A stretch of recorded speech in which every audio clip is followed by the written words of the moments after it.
Page number 93 पर आइए।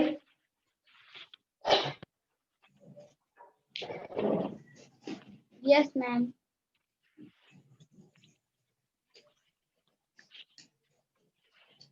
A child's garden.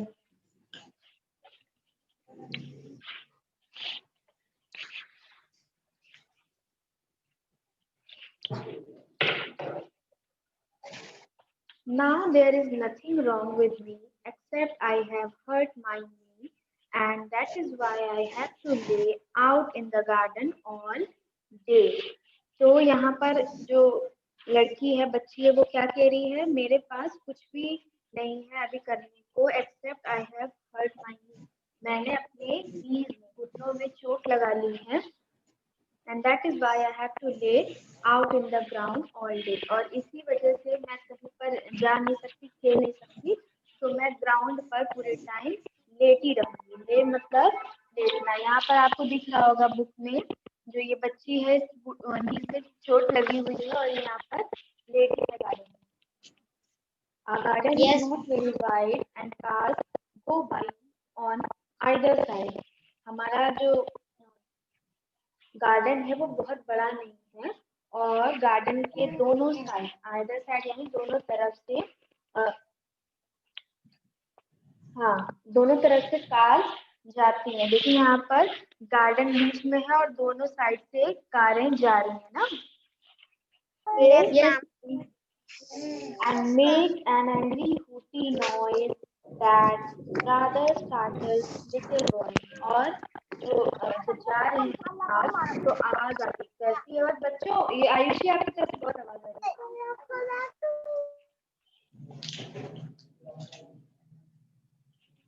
है। गार्डन जो है बहुत बड़ा नहीं है और उसके दोनों तरफ से कार जाती है। And make an angry noise, जो कार की आवाज होती है हॉर्न की, एंग्री होती मतलब एकदम डरावनी और चिल्लाने वाली आवाज, जो कि स्टार्टल्स मीन्स होता है चौंक जाना।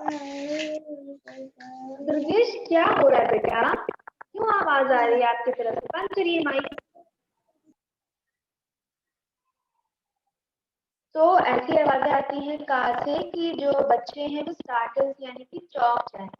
But worst of all is when they take me out in car that growl and shake, which caravans so dreadful near, I have to shut my eyes for fear.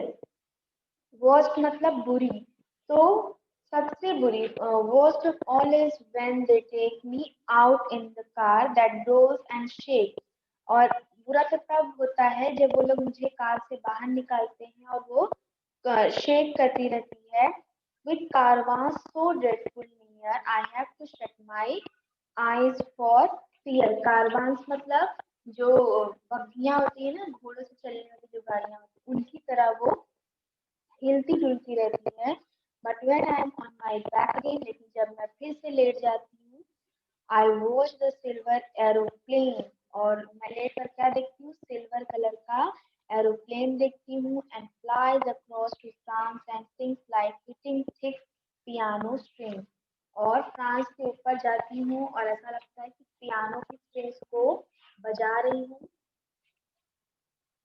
When I am strong enough to do the things I am truly wishful to, I'll never use a car or train but always have an aeroplane. वो क्या कह रही है, जब मैं बड़ी हो जाऊंगी, मैं अपने लिए कुछ भी खुद से खरीद सकूंगी, तब मैं क्या करूंगी, ना कार से चलूंगी ना ही ट्रेन से, मैं किस में जाऊंगी, एरोप्लेन में।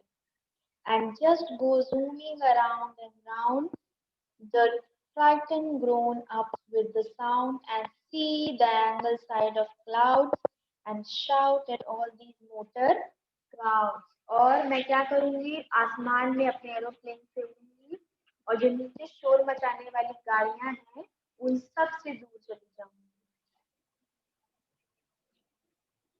तो इसको लिखा है रुडयर्ड किपलिंग ने। ये पोयम आपकी यहाँ से एंड होती है। अब नेक्स्ट चैप्टर है, चैप्टर नंबर 9, दी एनकाउंटर। एनकाउंटर मतलब कुछ पता लगाया गया। तो स्टार्ट करें next chapter. Yes, ma'am. Yes, ma'am.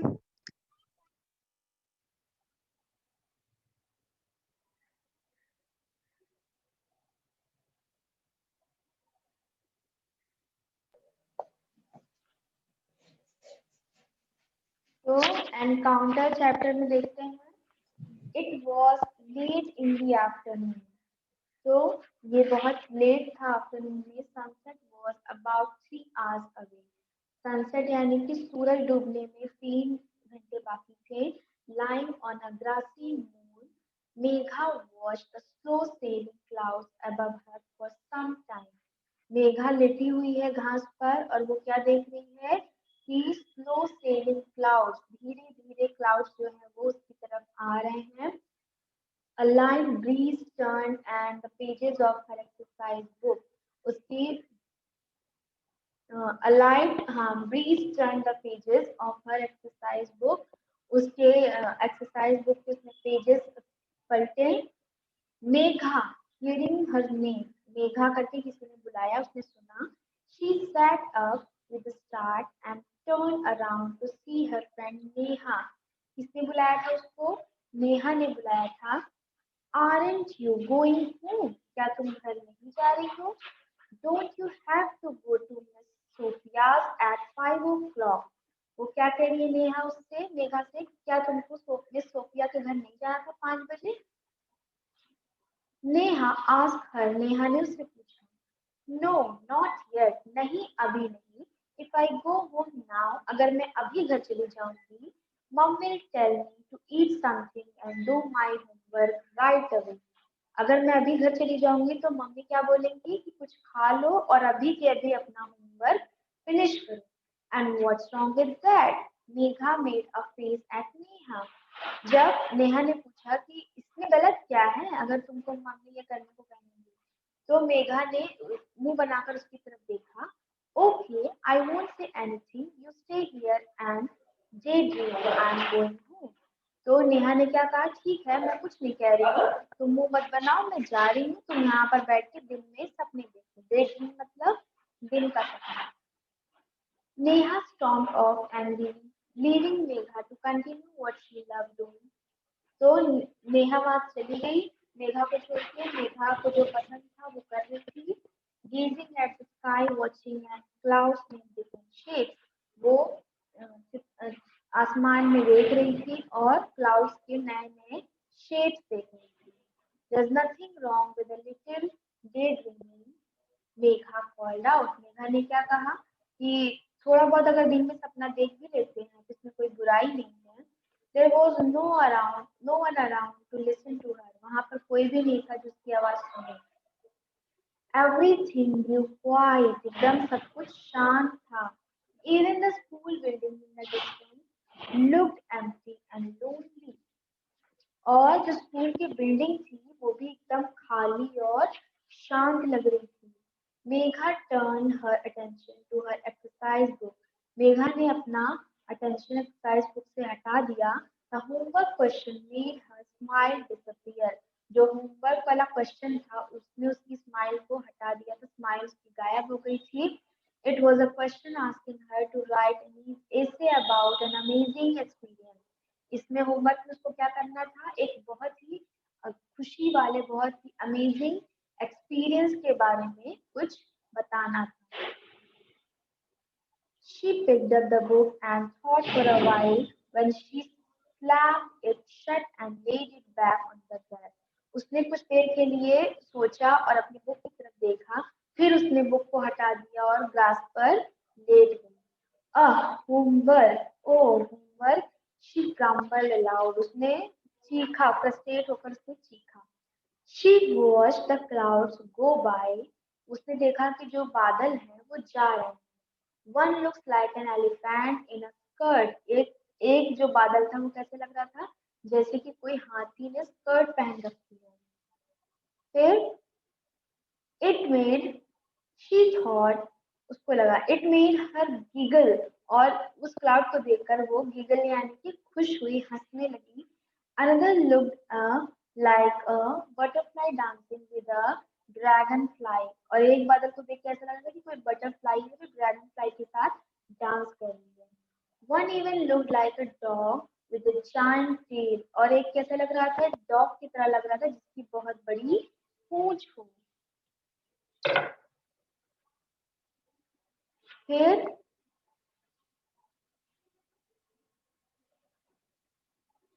she continued to amuse herself in this way for a while. Amuse यानी कि आश्चर्य से, खुशी से आश्चर्यचकित होना, तो वो ये सब चीजों को देखकर खुश हो रही थी।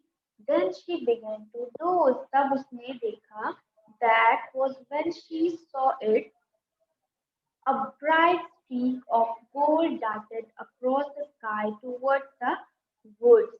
जंगल की तरफ, जहां पर पेड़ थे वहां तो कुछ चमक रहा था। She sprang up and wondered about what it could be. वो एकदम चौंक गई और वो सोचने लगी कि ये क्या हो सकता है। She started to imagine all kinds of things. अब उसको जब पता नहीं चल रहा था कि ये क्या है, तो उसने अपने मन में इमेजिनेशन करना स्टार्ट कर दिया। She thought of a fallen star and wondered how pretty it would look. उसने सोचा कि क्या पता ये फॉलन स्टार हो, जो नीचे स्टार गिरता है ना, वो हो, जिसको फॉलन स्टार लोग कहते हैं। फिर she thought, she also wondered if it was a fairy, a beautiful one in a white and gold gown. उसको लगा कि फिर उसने सोचा क्या पता इसमें कोई फेरी हो जिसने व्हाइट और गोल्ड कलर का गाउन पहना है। और even a fire spitting dragon, she ran off towards the wind, और उसने क्या सोचा कि क्या पता ये कहीं फायर स्पिटिंग यानी कि आग उगलने वाला ड्रैगन ना हो। फिर वो दौड़कर जंगल में गई। The woods were scary, जो पेड़ पौधे थे जहाँ वहाँ पे वो बहुत डरावने लग रहे थे। In the darkness, अंधेरे में, the trees looked like they were waiting for something to happen, और अंधेरे में ऐसा लग रहा था कि जो पेड़ है वो वेट कर रहे हैं कि कुछ होगा। The dead leaves crunched and crackled under her feet, और जो dead leaves थी वो उसके पैरों में, डेड लीव्स यानी कि जो पेड़ से नीचे गिर जाती है सूखकर पत्तियां, वो उसके पैरों में पड़कर क्रंच और क्रैकल कर रही थी, आवाज कर रही थी। Still she went on, wanting to find out what had fallen from the sky. अभी भी वो डर रही थी, फिर भी वो जाकर देखना चाहती थी कि क्या चीज थी जो आसमान से आई थी। Finally, she saw a shiny round object the size of a small car. तभी उसने क्या देखा, छोटा सा एक ऑब्जेक्ट देखा जो छोटी सी कार जैसा था। Aliens, she wondered. She stepped towards it but stopped suddenly. उसको लगा एलियंस है।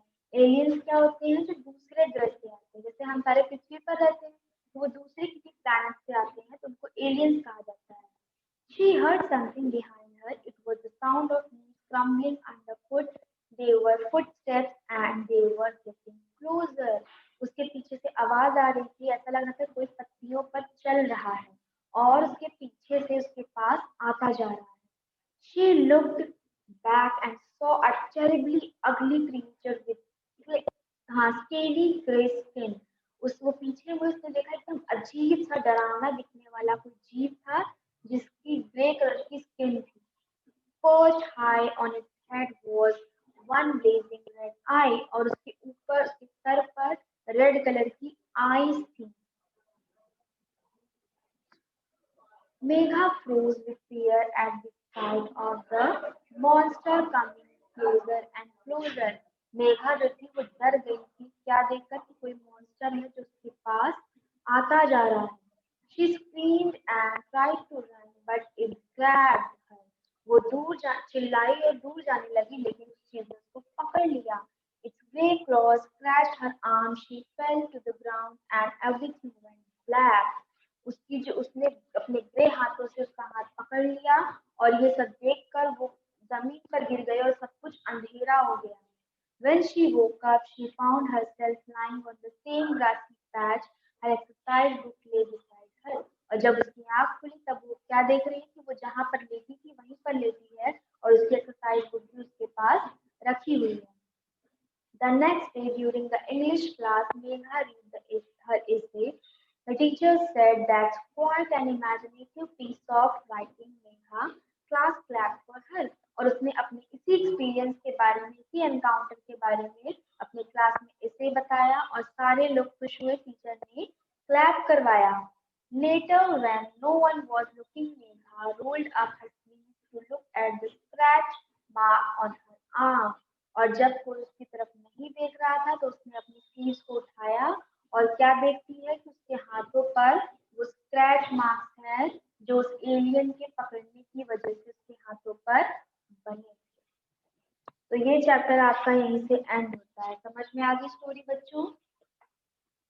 Yes, ma'am.